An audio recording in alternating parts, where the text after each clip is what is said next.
بسم اللہ الرحمن الرحیم نحمده ونصلی ونسلم علی رسولہ الکریم اما بعد فاعوذ باللہ من الشیطان الرجیم بسم اللہ الرحمن الرحیم تبارک الذی بیدہ الملک وهو علی کل شیء قدیر الذی خلق الموت والحیاة لیبلوکم ایکم احسن عملا وهو العزیز الغفور صدق اللہ مولانا العظیم۔ 29ویں سپارے کے اندر سورۃ الملک سب سے پہلی صورت ہے، اور یہ صورتوں کا جو تسلسل ہے، سورۃ التحریم جو 28ویں سپارے کی آخری صورت ہے، اس صورت سے لے کر اس سپارے کے اندر 29ویں سپارے میں تمام صورتیں، اور پھر 30ویں سپارے کے نصف تک ایک تسلسل ہے صورتوں کا، جس میں آخرت کے ہولناک مناظر کو اللہ نے بیان فرمایا، اور جس میں جنت کے مناظر بھی بیچ میں آتے ہیں، لیکن زیادہ تر میدان محشر کے مناظر، جہنم کے عذاب، اور کہیں کہیں دنیا کے عذابوں کے نمونوں کو اللہ پاک نے ذکر فرمایا۔ اور یوں سمجھیے کہ سورۃ التحریم جو 28ویں سپارے کی آخری صورت ہے، اس میں فرمایا تھا کہ قوا انفسکم واہلیکم نارا، اپنے آپ کو اور اپنے گھر والوں کو جہنم کی آگ سے بچاؤ، اس آگ سے کہ جس کا ایندھن انسان اور پتھر ہے۔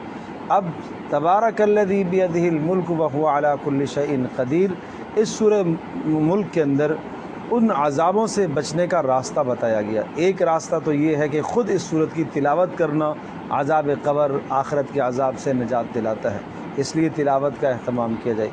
دوسرا جو مقصد زندگی سمجھایا کہ اللہ نے تمہیں پیدا اس لیے کیا ہے کہ تاکہ تم اللہ کی بندگی کرو، لیبلوکم ایکم احسن عملا، اللہ یہ دیکھنا چاہتا ہے کہ تم میں سے کون اچھے اعمال کر کے لائے گا، تو جو اچھے اعمال کر کے لائے گا وہ ان عذابوں سے بچ سکے گا۔ اور پھر عذاب کا ایک نمونہ یہاں ذکر فرمایا کہ جب بھی کوئی مجمع جہنم میں ڈالا جائے گا تو دروغہ جہنم ان سے پوچھے گا الم یاتیکم نذیر، تمہیں سمجھانے والا کوئی نہیں آیا تھا؟ قالوا بلا قد جاءنا نذیر، وہ کہیں گے ہاں آئے تو تھے، لیکن ہم نے ان کو جھٹلایا اور ہم نے ان کی باتوں کو نہیں مانا اور ہم نے ان کے احکام کو دور کر دیا، اب پس پش ڈال دیا۔ اور اس وقت یہ کہیں گے، حسرت اور افسوس کریں گے کہ ہائے کاش ہم سن لیتے ان کی بات، ہم سمجھ لیتے تو آج ہمارا یہ انجام نہ ہوتا۔ اعتراف کریں گے، لیکن اب اس اعتراف کرنے کا کوئی فائدہ نہیں ہے۔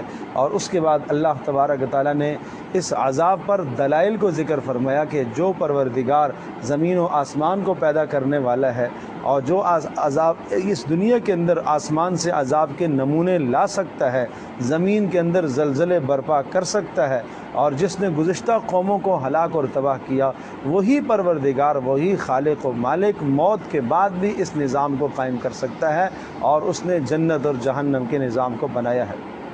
اور پھر فرمایا کہ جب اس عذاب کو دیکھیں گے، سیئت وجوہ الذین کفروا، تو ان کے چہرے سیاہ اور کالے پڑ جائیں گے، اور ان سے کہا جائے گا یہ وہ ہے جس کی طرف تمہیں دنیا میں جس کے حوالے سے تمہیں سمجھایا جاتا تھا اور جس کے بارے میں تمہیں بتایا جاتا تھا۔ اور آخر میں فرمایا ان ارائیتم قل ارائیتم ان اصبح ماؤکم غورا فمن یأتیکم بماء معین، اللہ تبارک تعالیٰ کی قدرت کی کچھ دلائل سمجھائے کہ اگر اس دنیا کے اندر جو تم پانی استعمال کرتے ہو، اگر اللہ پاک اس پانی کو زمین کے نیچے لے کے چلا جائے، کون ہے جو تمہارے لیے میٹھے پانی کے چشمے لے کے آئے؟ نون والقلم وما یسطرون، کہ قلم کی قسم اور جو قلم جو لکھ رہا ہے اس کی قسم، ما انت بنعمت ربک بمجنون، آپ اپنے پروردگار کے حکم سے آپ دیوانے نہیں ہیں، آپ مجنون نہیں ہیں، اور آپ کے لیے اللہ نے بے انتہا اجر قائم کر کے رکھا ہے، اور آپ اخلاق کے اعلیٰ درجے پر فائز ہیں، آپ بلند اخلاق والے ہیں۔ لہٰذا جب آپ بلند اخلاق والے ہیں تو آپ اپنے دین کی محنت کریں، اور ودوا لو تدہنوا فیدہنون، یہ کافر، یہ ظالم یہ چاہتے ہیں کہ ذرا سے اگر آپ کمزوری اور لچک دکھائیں تو یہ لچک دینے کے لیے تیار ہو جائیں، لیکن یاد رکھیے آپ ان کافروں کی، جھوٹی قسمیں کھانے والوں کی، اور غیبت کرنے والوں کی، اور چغل خوری کرنے والوں کی، اور خیر کے کاموں سے دوسروں کو روکنے والوں کی، اور اڑیل مزاج قسم کے جو لوگ ہیں، ہرگز ان کی آپ اطاعت نہ کیجیے۔ اور یہ سب کچھ اس لیے وہ دین سے دور ہے، ان کان ذا مال و بنین، ان کے پاس مال ہے اور اولاد ہے، مال و اولاد کی وجہ سے اس طرح سے ایسا کر رہے ہیں۔ اور آگے دنیا کے ایک عذاب کا نمونہ سمجھایا